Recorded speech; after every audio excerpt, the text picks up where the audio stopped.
Hey, welcome back. So in this lesson, Unit 2, Lesson 3, we're going to check out some color modes. All right, so the first thing that you need to know is that color, you're probably used to human speak. So you might be like, oh, I love the color blue, okay?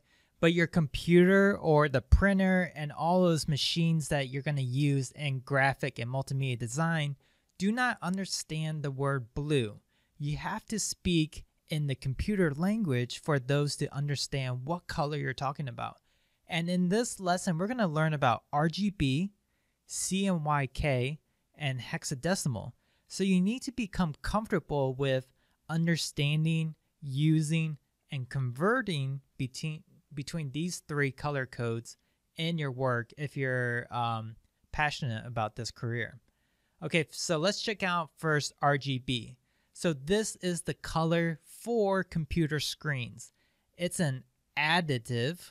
So let me write that down. It's an additive color mode. So what happens is the little light rays on your computer combine red, blue, and green light rays together to form the colors.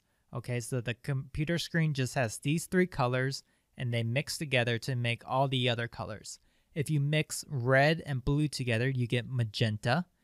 Blue and green together, you get cyan. Red and green together, you get yellow. And if you mix all three colors together, you get white. Okay, so remember this because there's going to be a big difference when we get to the other color modes. All right, so what RGB looks like is you'll see three numbers together. The first number is for R, which is red, then green, then blue. So this code right here stands for how much red is in this blue color. There's only 7, so it's a very black color.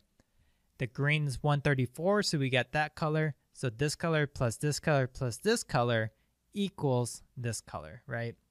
Okay, so that's the RGB color mode code for you.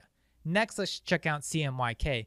How is CMYK different from RGB? Well, CMYK is for physical printing.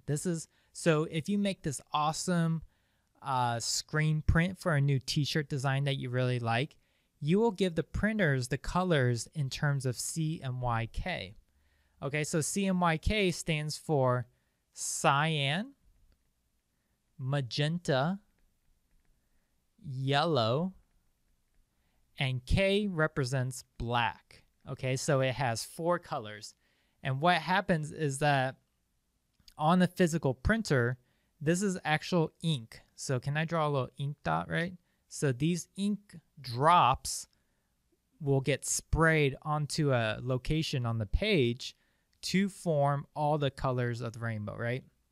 So again, over here we have a little diagram. So we got cyan, magenta, and yellow form red, blue, and green. And if you mix all 3 of those colors together, you form black. Now in the real world, instead of mixing all 3 of these colors to form black, they just add an extra ink cartridge for black so that they don't waste all the ink trying to make black. They just have a separate cartridge for the black itself. So CMYK, the color code for that is you'll see 4 numbers. And you got cyan, magenta, yellow, and black.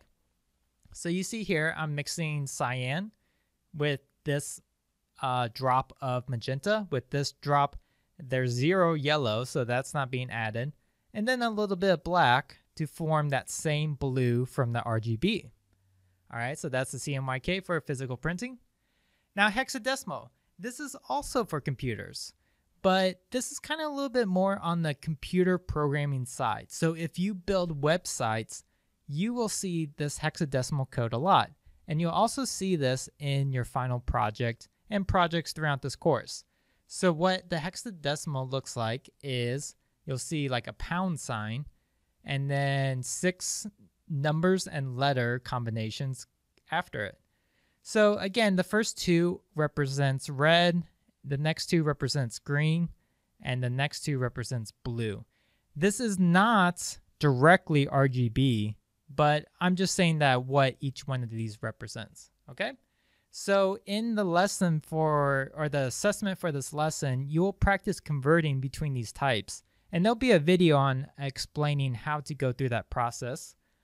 So go through that exercise, ask questions, and I'll see you guys in the next lesson.